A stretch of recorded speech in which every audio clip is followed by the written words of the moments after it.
जय महाराष्ट्र। महाराष्ट्र। भारत माता की जय। भारत माता की जय। जय जय जय जय जय भवानी। जय जय जय जय जय शिवाजी। सर्वप्रथम साताऱ्याच्या वीरभूमीला मी नमन करतो आणि सलाम करतो।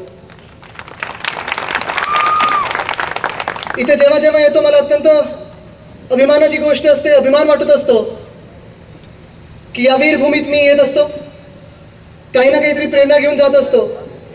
पण वाईट एकाच गोष्टीचं वाटतं की ज्या साताऱ्याने एका वेळी दिल्लीचा तख्त हलवला, दिल्लीला टक्कर दिली, त्या साताऱ्यात ज्या पक्षांचं राज्य आहे ते दिल्ली समोर लोटांगण घालत असतात। ह्याचं मला वाईट वाटतं। तुम्हाला वाटतं का? वाटतं की कुठचे पक्ष आहेत ते? काँग्रेस आणि भ्रष्टवादी। राष्ट्रवादी कुठचे? सगळे भ्रष्टवादी।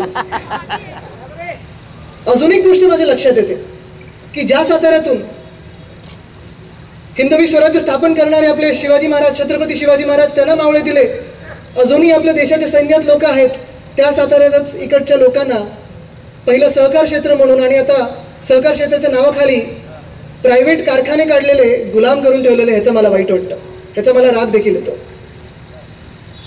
पण आता इथे येत असताना मी हेलिकॉप्टर मधून बघत होतो, साधारण विचार करत होतो इथे काय बोलायचं, काय नक्की वातावरण असेल, इथे परिवर्तन व्हायला तयार आहे की नाही, इथे नवीन वारे आहेत की नाही। पवनचक्क्य मी बघत होतो, कारण ते वारे जसे वाहतात तसे वाहत असतात।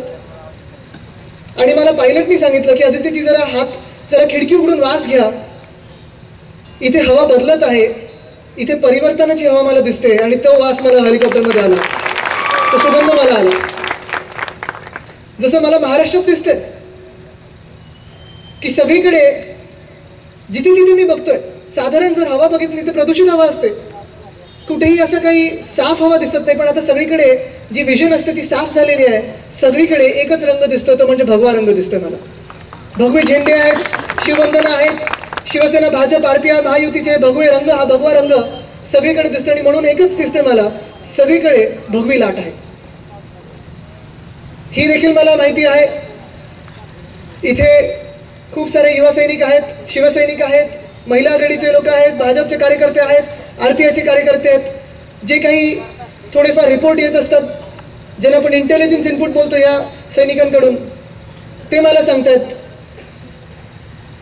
की दिल्लीत जसं एक नरेंद्रजी बसणार आहेत, तसं इथून साताऱ्यातून दुसरे नरेंद्रजी दिल्लीला जाणार आहेत। म्हणजे दिल्लीत नरेंद्र, साताऱ्यात नरेंद्र, इथून पाठवायचेत आपल्याला।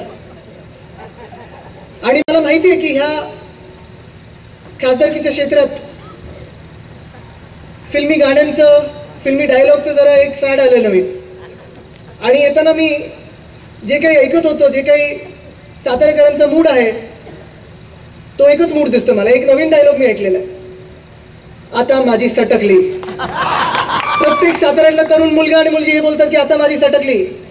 आणि अजून एक बोलतायत, अपना टाइम आएगा। बरोबर ना, अपना टाइम आएगा। कारण कितीतरी वर्ष इथे काँग्रेस आणि भ्रष्टवादी काँग्रेसने राज्य केलेलं आहे। जसं मी सांगितलं की ज्या जिल्ह्याने, ज्या साताऱ्याने दिल्लीला हलवलं, दिल्लीचं तख्त हलवलं, त्याच्यासमोर आता हे पक्ष कितीतरी वर्ष दिल्लीसमोर लोटांगण घालतायत आणि तुम्हाला गुलाम बनवून ठेवलेलं आहे। तुम्ही विचार करायचे की तुम्ही यावेळी बदल करणार आहात की नाही, परिवर्तन करणार आहात की नाही। करणार आहे, 100% चालणार नाही, 1000% परिवर्तन झालं पाहिजे, वरपासून खालपर्यंत, गल्ली ते दिल्ली परिवर्तन झालं पाहिजे, तरच इथे बदल होऊ शकतो। आणि त्याची बदलाची सुरुवात आता होते आहे। 2014 मध्ये थोडक्यात सुटून गेलं आपलं,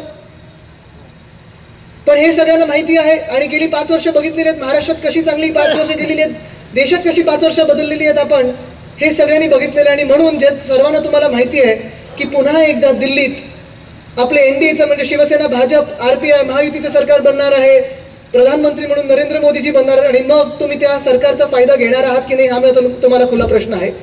घेणार की नाही? जर इथे बदल घडवायचा असेल, जर इथे विकास आणायचा असेल, जर इथे विकासाची गंगा आणायची असेल, चांगलं कामं करून घ्यायची असतील, तर तुम्हाला सत्तेचा फायदा हा घ्यायलाच लागेल। तुम्हाला असा कुठचाही लोकप्रतिनिधी चालणार नाही जो विरोधी पक्षात बसेल। मला सांगा तुम्ही, जिथे आज बारामती सगळं हल्लेलं आहे, मावळ शिरूर आपण जिंकत आहोत, सातारा आपण जिंकणार की नाही हे तुम्ही सांगा मला। जिंकणार की नाही? कारण ही गेली काही 5 वर्ष आपण बघताय, जिथे जिथे शिवसेना, भाजप, आरपीआयचे लोकप्रतिनिधी आहेत, न्याय आपण सगळ्यांनाच केला, पण जिथे जिथे आपले लोक आहेत, जिंकून आलेले आहेत, दिल्ली ते गल्ली जिंकून आलेले आहेत, प्रधानमंत्री आपले आहेत, मुख्यमंत्री आपले आहेत, सत्ता आपली असल्यानंतर जिथे जिथे चांगली कामं करायची असतील तेवढी कामं आपण करून दाखवलेली आहेत आणि ती कामं ही लोकांसमोर आपण पोहोचून दाखवलेली, लोकांच्या मध्ये ती कामं गेलेली आहेत. तुमच्यामधले असामान्य माणसांना, तुमच्यामधल्या सामान्य माणसांना आपण असामान्य न्याय दिलेला आहे, असामान्य ताकद दिलेली आहे. नाही तर मला सांगा, नरेंद्र पाटीलजी कुठून आले? काही पॅराशूटने आले, वरतून आकाशातून आले की तुमच्यातून आलेले आहेत? जर दिल्लीत प्रधानमंत्री म्हणून आपण एक चायवाला पाठवू शकतो आणि तो आज देशाला दिशा दाखवू शकतो, तर एक माथाडी कामगार माझा, साधा कार्यकर्ता माझा दिल्लीत खासदार म्हणून जाऊ शकत नाही का? जाऊ शकतो. ही आता देशाची गरज आहे, ही आता राज्याची गरज आहे, ही साताऱ्याची गरज आहे. जर साताऱ्याला खरोखर पुढे जायचं असेल, खऱ्या अर्थाने पुढे जायचं असेल, विकास करायचा असेल, ते विकासाची गंगा आणायची असेल, तर सत्तेतला माणूस, सत्तेतला पक्ष हा इथून निवडून द्यायला लागेल. देशभरात जे वातावरण आहे, भगवी लाट आपल्याला दिसत आहे, महाराष्ट्रात देखील जसं नरेंद्रजींनी सांगितलं, खरोखर असं वाटतं, कारण मी सगळीकडे फिरतोय.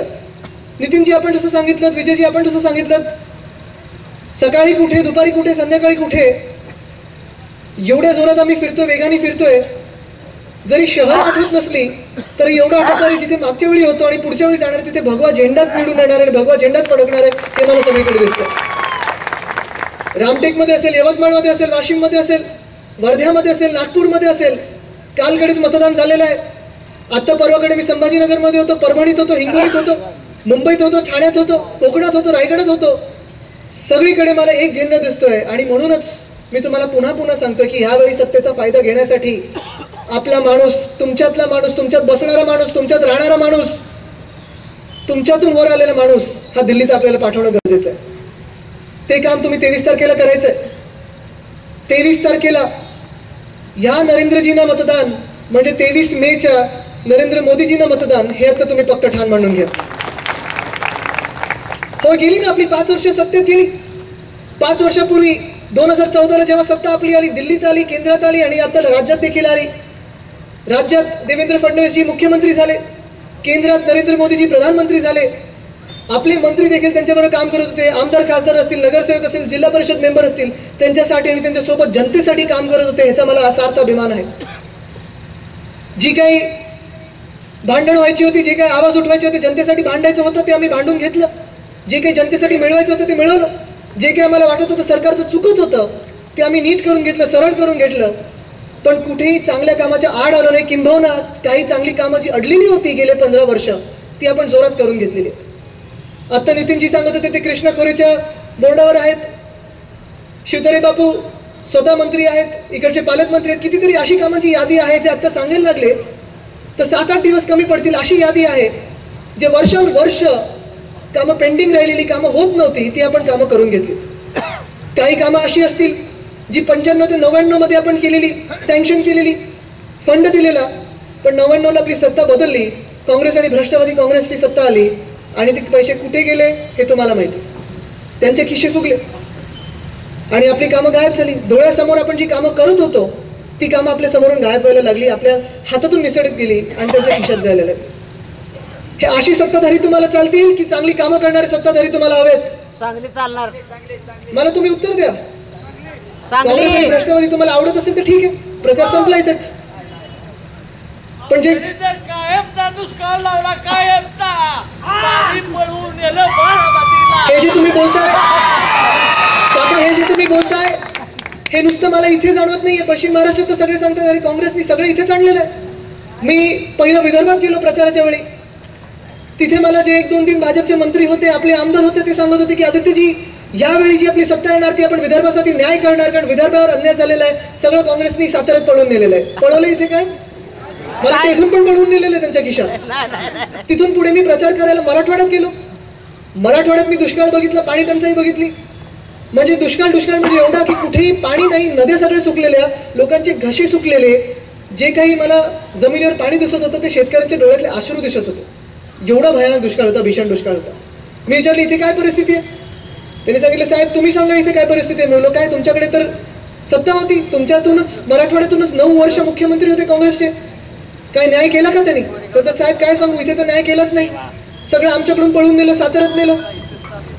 बोललो ठीक आहे, चला इथे तरी काहीतरी चांगलं असेल. पश्चिम महाराष्ट्रात आलो, इथे जसं तुम्ही सांगताय सगळीकडे प्रत्येक ठिकाणी रस्त्यात मला अडवून सांगताय की साहेब आमच्याकडे त्यांनी अन्याय केलाय, बाजूला त्यांनी न्याय केला. म्हणजे तुम्हाला एक गोष्ट सांगतो मी, जी 15 वर्ष काँग्रेस आणि भ्रष्टवादी काँग्रेसने महाराष्ट्राची फुकट घालवली. विदर्भाला वाटत राहिलं की आमच्यावर अन्याय होते, बाजूच्यावर न्याय होते. मराठवाड्याला वाटत राहिलं आमच्यावर अन्याय होते, बाजूच्यावर न्याय होते. पश्चिम महाराष्ट्राला वाटत राहिलं आमच्यावर अन्याय होते, बाजूच्यावर न्याय होते. मुंबईला वाटत राहिलं की अरे सगळं दुसरीकडे चाललंय, आपल्याला काय मिळतंय. म्हणजे तुम्ही ह्यांची राजकारण बघा कसं आहे. आपल्या राज्यात जिल्ह्यामध्ये भांडणं लावून द्यायची, आपल्या राज्यात जातीपातीमध्ये भांडण लावून द्यायची, आपल्या राज्यात धर्मांमध्ये भांडण लावून द्यायची आणि स्वतःच चांगलं कारभार चालवत राहायचा. बरं तुम्ही प्रश्न विचारलात त्यांना की इथे साहेब दुष्काळ आहे, काय करायचं. मध्ये एक भ्रष्टवादी काँग्रेसचे मोठे नेते होते, उपमुख्यमंत्री होते, त्यांनी उत्तर दिलेलं की इथे तुमचं धरण सुकलं तर काय करायचं. अशा नेत्यांना तुम्ही पुन्हा एकदा मान्य करणार आहात? अजिबात नाही, डोक्यावर बसवणार आहात? अजिबात नाही. हे सगळे प्रश्न आहेतच. आणि म्हणून जसं तुम्ही सांगितलं काका, इकडचा जो दुष्काळ आहे तो मला वाटतं मानवनिर्मित दुष्काळ आहे. ह्या केंद्र सरकार राज्य सरकारने जे इथे दुर्लक्ष केलेलं आहे त्याच्यामुळे दुष्काळ झालेला आहे. इतर नाही तर कारणच नव्हतं इथे दुष्काळ व्हायचं. आता जर तुम्ही विजय बापूंचं काम बघितलं, नितीनजींचं काम बघितलं, नरेंद्रजींचं काम बघितलं, सगळ्यांचं जे माझ्या आजूबाजूला बसले तिथे जे तुमच्यासाठी लढतात, झगडतात, न्यायासाठी लढतात, त्यांचं जर काम बघितलं, जर तुमची पुढची 5 वर्ष देखील ध्यानात दिली तर इकडचा जो दुष्काळ आहे तो पूर्णपणे मिटून जाईल, हे मी तुम्हाला वचन देऊ शकतो. कायमचा बापू दिलं वचन 100%. कायमचा बघा लोकांसमोर वचन देतो मी, मागे पडायला नाही पाहिजे. कायमचं दुष्काळ आपण मिटवून टाकू. तुम्ही मला विचाराल मग गेली 5 वर्ष काय केली, तुमचीच सत्ता होती. तुम्हाला हे देखील सांगायला आम्ही घाबरत नाही की गेली 5 वर्ष जी काही काँग्रेस आणि भ्रष्टवादी काँग्रेसनी आपल्या 15 वर्ष फुकट घालवलेली, जी काही पापं केलेली ती मिटवण्यात आपली गेली 5 वर्ष गेलेली आहेत. कुठे कुठे कितीतरी गोष्टी अशा करून ठेवल्यात, अर्धवट गोष्टी करून ठेवल्यात. पैसा पूर्ण दिला आणि त्यांच्याच कॉन्ट्रॅक्टरला काम दिलं, त्यांच्याच कॉन्ट्रॅक्टरकडनं त्यांच्याच खिशात आणलं पैसा. कितीतरी गोष्टी आहेत. आणि नुसतं इथे नाही, मी तुम्हाला 2-3 उदाहरणं देतो. मी मध्ये आता दुष्काळ जेव्हा सुरू होता, भीषण दुष्काळ होता महाराष्ट्रभरात, तेव्हा मी मराठवाड्यात फिरलो, थोडं विदर्भात फिरलो, उत्तर महाराष्ट्रात फिरलो. तेव्हा तिथे सोलापूरच्या जवळ अष्टी आणि 2 एक पोखरापूर नावाचं गाव आहे, तिथे मी गेलो. गाडीतून उतरलो, आपल्या जिल्हा प्रमुखांनी मला सांगितलं साहेब इथे काही शेतकरी बांधव उभे आहेत, सगळ्याच पक्षाचे आहेत, संघर्ष समिती आहे, त्यांना भेटायचं तुम्हाला. मी जाऊन भेटलो त्यांनी मला निवेदन दिलं. म्हणलं हे काय. नाही हे निवेदन आहे, सगळेच राजकारणी आमच्याबरोबर फोटो काढतात आणि इथून निघून जातात, तुम्ही पण तसंच केलं तर चांगलं होईल. अरे बापरे, हे काय नक्की काम काय. नाही साहेब, हे तुम्ही बघताय हा खरा दुष्काळी जो भाग आहे, हा पूर्ण परिसर खरं इथे मोठा तलाव झाला पाहिजे, इथे पाणी साठवलं पाहिजे. अष्टी आणि पोखरापूर लिफ्ट इरिगेशन स्कीम आहे, हे 20 वर्ष पेंडिंग आहे. 20 वर्ष इथे पुढारी येतात, नेते येतात, आमच्याकडून निवेदनं घेतात, फोटो काढतात, पुढे जातात. आम्हाला पण तुम्ही वचन द्या, आम्ही करतो आणि पुढे जा. मी म्हणलं असं चालणार नाही, मी 28 वर्षाचा मुलगा आहे, मला राजकारण पुढचं 50 वर्ष करायचं. मी जर तुम्हाला खोटं बोलून दिलं तर माझ्यासोबत उभं कोण राहणार, माझ्यासोबत उभं कोण राहणार. आणि मला माझ्या आजोबांनी शिकवलेलं, हिंदू हृदय सम्राट बाळासाहेब ठाकरेंनी आणि माझ्या वडिलांनी शिकवले, उद्धवसाहेब ठाकरेंनी, की वचन द्यायचं तर विचार 100% विचार कर, 100 वेळा विचार कर, नाही तर वचन देऊ नकोस. वचन दे. आणि त्यावेळेला मी त्यांना सांगितलं ठीक आहे मामा, मी बघतो जे काय करायचंय, प्रयत्न करतो. ते बोलले ठीक आहे, सगळेच हे सांगतात प्रयत्न करतो, बघूया काय होतंय का. मी गाडीत बसल्यानंतर फोटो काढला त्याचा, ते जे निवेदन होतं, आणि मी विजय बापूंना फोटो पाठवला. मी बोललो विजय बापू जरा बघा, ह्यांनी निवडणुकीवर बहिष्कार टाकले. त्यांनी मला अजून एक सांगितलं सगळ्या शेतकऱ्यांनी की आम्ही निवडणुकीवर बहिष्कार टाकलेला आहे. म्हणलं बघा तुम्ही सगळ्या पक्षाचे आहात, मी तुम्हाला आता सांगणार नाही कोणाला मतदान करायचंय कोणाला नाही. तुम्हाला ज्यांना वाटायचंय त्यांना करा मतदान, कारण तुम्ही सगळे पक्षाचे आहात. तुम्ही शिवसेनेचे आहात, भाजपचे आहात, काँग्रेसचे आहात, भ्रष्टवादी काँग्रेसचे आहात, सगळेच पक्षाचे आहेत. ज्यांना तुम्हाला मतदान करायचं त्यांना मतदान करू शकता, काम मी करून देईल, बहिष्कार टाकू नका. मतदान हे तुमच्या हातातलं सगळ्यात मोठं शस्त्र आहे. तुम्ही सांगितलं ठीक आहे साहेब आपण बघू. 12 तारखेला मी त्यांना तो व्हॉट्सअप पाठवला शिवतारे बापूंना. 15 तारखेला मला त्यांचा फोन आला की आदित्यजी उद्या मंत्रालयात येऊ शकता का, बैठक लावली. मी बोललो ठीक आहे, पण काय बैठकीत आपण काय सोक्षमोक्ष लावणार आहे की असंच त्यांना सांगणार आहे, आश्वासन देणार की चला कमिटी बसू आणि पुढे बघूया. विजयजी बोलले नाही तुम्ही उद्या या, तर आपण बघू काहीतरी जमेल आपल्याकडून. ठीक आहे. 16 तारखेला म्हणजे 12 फेब्रुवारीला मी ते निवेदन घेतलं. 16 फेब्रुवारीला मी मंत्रालयात होतो. तुम्हाला आश्चर्य वाटेल, 16 फेब्रुवारीला डिझाईन ठरल्या आणि 1 मार्चला टेंडर निघालं आणि आता ते काम सुरू झालेलं आहे. तसंच पलीकडे धाराशिवमध्ये गेलेलो मी, तिथे कितीतरी वर्ष एक हॉस्पिटलची इमारत बांधून उभी आहे, 9 कोटी कमी पडत होते म्हणून ती काही इमारत, ती हॉस्पिटल सुरू होत नव्हतं. मी आपले दुसरे मंत्री एकनाथ शिंदे साहेब, आरोग्यमंत्री, त्यांना फोन लावला. मी म्हणलो, शिंदे साहेब इथे मी आज धाराशिवमध्ये आहे, माझ्या समोर एक मोठी इमारत आहे, चांगली इमारत आहे, पण लोकांनी ते सिटी सिव्हिल हॉस्पिटल चांगलं नाही आहे कारण ही इमारत बंद पडलेलं आहे, काम बंद पडलेलं आहे, इथे फंड कमी आहे. त्यांनी देखील एका आठवड्यात त्या इमारतीचं काम सुरू केलेलं आहे आणि लवकरच ती इमारत पूर्ण होईल. म्हणजे तिकडच्या धाराशिवकरांसाठी ती इमारत नक्कीच हॉस्पिटल म्हणून बघू शकते. तसंच मला माहिती आहे, इथे खूप सारे प्रश्न आहेत, कोरेगावमध्ये खूप प्रश्न आहेतच. सगळ्यात मोठा प्रश्न जर तरुणांचा असेल तो म्हणजे क्रीडा आहे. मला नितीनजी सांगत होते इथे काही 2-3 वेळा ऍक्सिडेंट देखील झालेले आहेत कारण लहान मुलं मुली रस्त्यावर धावत होते आणि गाडीने त्यांना उडवलेलं. म्हणजे इथे क्रीडांगण नाहीये, स्पोर्ट्स कॉम्प्लेक्स नाहीये. मी तुम्हाला आज वचन देतोय की तुम्ही इथे सत्ता द्या शिवसेनेला. दिल्लीत सत्ता आहेच, ती पुन्हा एकदा राहणार आहे. महाराष्ट्रात सत्ता आपली बनणार आहे कारण युतीचं सरकार पुन्हा एकदा नोव्हेंबर मध्ये येणार आहे. पण ते सरकार व्हायच्या आधी जून पासून आपण इथे चांगलं काम करायला सुरू करू आणि इथे मी स्पोर्ट्स कॉम्प्लेक्स चांगलं देण्याची मी तुम्हाला आज वचन देतो. इथे तरुणांना कितीतरी गोष्टी अशा, जसं मी सांगितलं, सिंचन आहे, दुष्काळ इथे आहे, सिंचनाचं आपण चांगले काही स्कीम्स आणू शकतो, आणायला सुरू केलेलं आहे आपण. रस्त्यांची कामं सुरू झालेली आहेत, स्पोर्ट्स कॉम्प्लेक्सचं मी तुम्हाला वचन दिलेलं आहे. तसंच मी सतत ऐकत असतो की इथे पर्यटन जास्ती आपण डेव्हलप करू शकतो, पण हॉटेल यायला घाबरतात, इंडस्ट्री यायला घाबरतात कारण इथे दादागिरी आहे, इथे दहशत आहे. पण तुम्हाला एक सांगतो, जसं नरेंद्रजींनी सांगितलेलं आहे, मतदानाच्या दिवशी दहशत असेल किंवा इतर ठिकाणी दहशत असेल, मला सांगा तुम्ही एकदा शिवाजी महाराजांचा, छत्रपती शिवाजी महाराजांचा भगवा हातात घेतला, मोगल जे ह्यांना घाबरत होते ते कोण चिरीमिरी आपल्या समोर येऊ शकतील का? कुठचेही पक्ष आपल्या समोर येऊ शकतील का? हातात भगवा घ्या, मनगटात भगवा बांधा, हृदयात भगवा ठेवा, रक्तात भगवा ठेवा. जो कोण तुमच्या समोर येईल तुम्हाला नमन केल्याशिवाय राहणार नाही कारण हा भगवा हा छत्रपती शिवाजी महाराजांचा भगवा आहे. आणि म्हणून जसं मी सांगितलं, इथे जेव्हा परिवर्तन होईल, बदल घडेल, नरेंद्र पाटीलजी खासदार म्हणून इथून दिल्लीला जातील, नरेंद्र मोदीजींना पंतप्रधान बनवतील, त्याच वेळेला आपण इथे इंडस्ट्री आणण्याचा जोरदार पाठपुरावा करू कारण इंडस्ट्री मंत्री पण आपलेच आहेत, सुभाष देसाईजी आहेत. तरुणांना इथे रोजगार पाहिजे, नोकऱ्या पाहिजेत, शिकून येतात, मुंबईला येतात, पुण्याला येतात. मी सगळ्यांचं स्वागत करतो कारण मुंबई पुणे तेवढंच तुमच्या हक्काचं जेवढं आमच्या हक्काचं आहे. कारण मुंबई ही महाराष्ट्राची राजधानी आणि महाराष्ट्राची राजधानी पहिली आहे, तुमची सर्वांची राजधानी आहे, तुमचं हक्काचे घर आहे.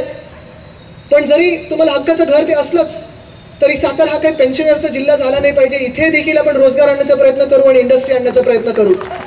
ह्या सगळ्या गोष्टी आहेतच. मी जास्ती वेळ आपला घेणार नाही कारण मला माहिती आहे आपल्याला पुन्हा एकदा जायचं, घरोघरी जायचं, प्रचार करायचा आहे, भगवा झेंडा घरोघरी न्यायचा आहे. 23 तारखेची आपल्याला आता एक ओढ लागलेली आहे की मतदान मी कधी करतो आणि बदल कधी घडवतोय. पण मी तुम्हाला अजून एक गोष्ट सांगतो की ही निवडणूक ही काही गल्लीतली निवडणूक नाहीये, ही निवडणूक आपल्या गावाची निवडणूक नाहीये, ही निवडणूक आपल्या विधानसभा क्षेत्राची निवडणूक नाहीये, ही निवडणूक कुठच्याही व्यक्तीबद्दल नाहीये की स्टाईल कोणाला जास्ती आणि काम कोण जास्ती करतं. सगळ्यांबद्दल आदर आहे मला, मी सगळ्यांना नमस्कार करतो. पण ही निवडणूक ही दिल्लीची निवडणूक आहे, हे तुम्ही विचार करून मतदान करणं गरजेचं आहे. ही निवडणूक ही आपल्या देशाचे भवितव्य ठरवणारी निवडणूक आहे, हे तुम्ही विचार करून मतदान करण्याची गरज आहे. ही निवडणूक उद्या पंतप्रधान कोण बनणार, प्रधानमंत्री कोण बनणार हे ठरवणारी निवडणूक आहे. आणि म्हणून मतदान करताना तुम्ही विचार करून करा की प्रत्येक मत तुमचं आपल्या खासदाराला, म्हणजे प्रत्येक मत तुमचं दिल्लीच्या पंतप्रधानाला जाणार आहे, हे विचार करून तुम्ही मतदान केलं पाहिजे. तुम्हाला मी 2-3 पर्याय देतो इथे. जर तुम्हाला मोदीजी आवडत नसतील तर तुम्हाला पर्याय देतो मी. एक विचार करा, तुम्ही उद्या राष्ट्रवादी काँग्रेस किंवा भ्रष्टवादी काँग्रेसला ते मतदान केलं, बंद पडलेलं घड्याला मतदान केलं, 10 त्यांच्या घड्यात वाजलेत, महाराष्ट्राचे 12 वाजवले, त्यांना मतदान केलं, ते कोणाला मतदान करणार आहेत? जाऊ दे ना, अशी नावं नको ठेवूया, आपण खरी नावं घेऊया. नावं ठेवण्याची आपली संस्कृती नाहीये. राहुल गांधीजींना मतदान करणार आहेत, बरोबर ना? बरं, अजून एक गोष्ट म्हणजे तुम्ही ठरवायचं तुम्हाला मजबूत सरकार हवंय की मजबूर सरकार हवंय? मजबूर.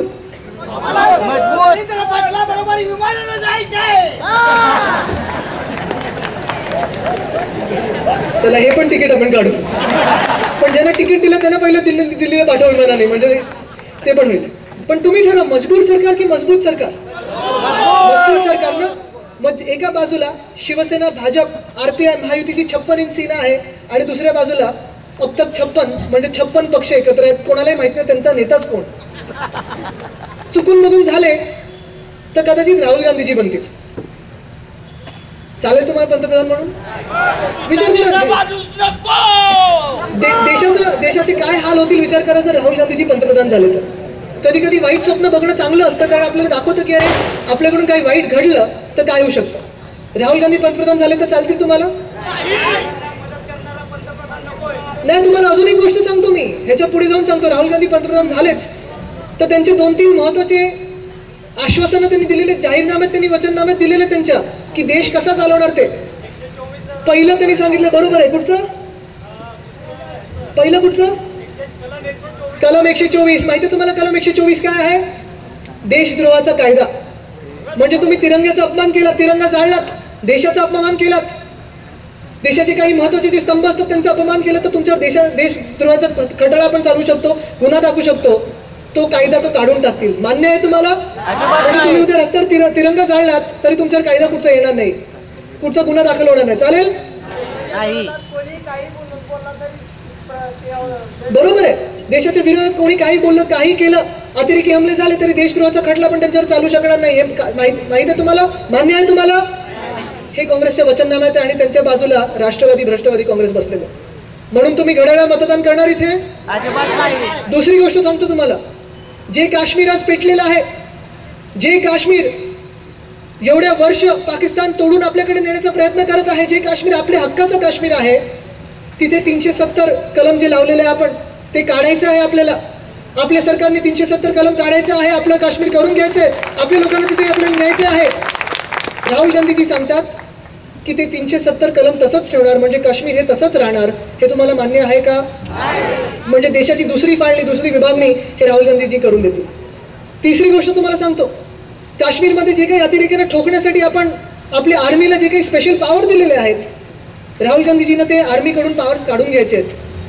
म्हणजे उद्या समोर कुठेही फुटीरवादी उभे राहिले, अतिरेकी उभे राहिले, काही तिथे चालू असलं तरी आपली आर्मी हात बांधून त्यांच्या समोर बसते. हे तुम्हाला मान्य आहे? पण जर तुम्ही घड्याळाला मतदान केलं, राष्ट्रवादीला इथे मतदान केलं तर हे होऊ शकतं. नक्की ना? करणार की नाही करणार? बरं, तुम्हाला अजून एक सांगतो मी, राहुल गांधीजी आणि राष्ट्रवादी काँग्रेसचे अजून एक मित्र पक्ष आहे नॅशनल कॉन्फरन्स म्हणून, त्यांचे फारुख अब्दुल्ला जी आहेत, ओमर अब्दुल्ला आहेत. त्यांनी काल परवाकडे 2 भयानक वक्तव्य केलेले आहेत. पहिले ओमर अब्दुल्ला बोलले की जर आमचं सरकार आलं, काँग्रेसचं सरकार आलं, जर ही 56 जो काही घोळ वाटोळं झालेलं आहे त्या 56 पक्षांचं ते सरकारमध्ये आलं तर ओमर अब्दुल्ला बोललेत की आम्ही जसं देशासाठी, हिंदुस्थानसाठी एक प्रधानमंत्री आहे, त्या हिंदुस्थानमध्ये आम्ही 2 प्रधानमंत्री आणू, म्हणजे काश्मीरला देखील एक वेगळा राष्ट्रपती, एक वेगळा ध्वज आणि एक वेगळा प्रधानमंत्री आणू. हे तुम्हाला मान्य आहे? म्हणजे जे काश्मीरमध्ये आपण लढतोय, झगडतोय, आपलं काश्मीर आपल्या हक्काचा ठेवण्यासाठी लढतोय, ते काश्मीरची फाळणी आपलेच लोक करतील, हे काँग्रेसचं सरकार करेल. जर उद्या तुम्ही राष्ट्रवादीला इथून निवडून दिलं तर ती काँग्रेस, राष्ट्रवादी काँग्रेस काश्मीर आपल्यापासून तोडल्याशिवाय राहणार नाही. हे तुम्हाला मान्य आहे का? तसं नसतं आणि तसं होणार नाही, हे मला तुम्ही खात्री द्या. काल परवाकडे फारुख अब्दुल्लाजी बोललेत की जर 370 कलम काढलं तर इथे तिरंगा फडकणार कसा हे आम्ही बघू. हे तुम्हाला मान्य आहे? हे तुम्हाला मान्य आहे?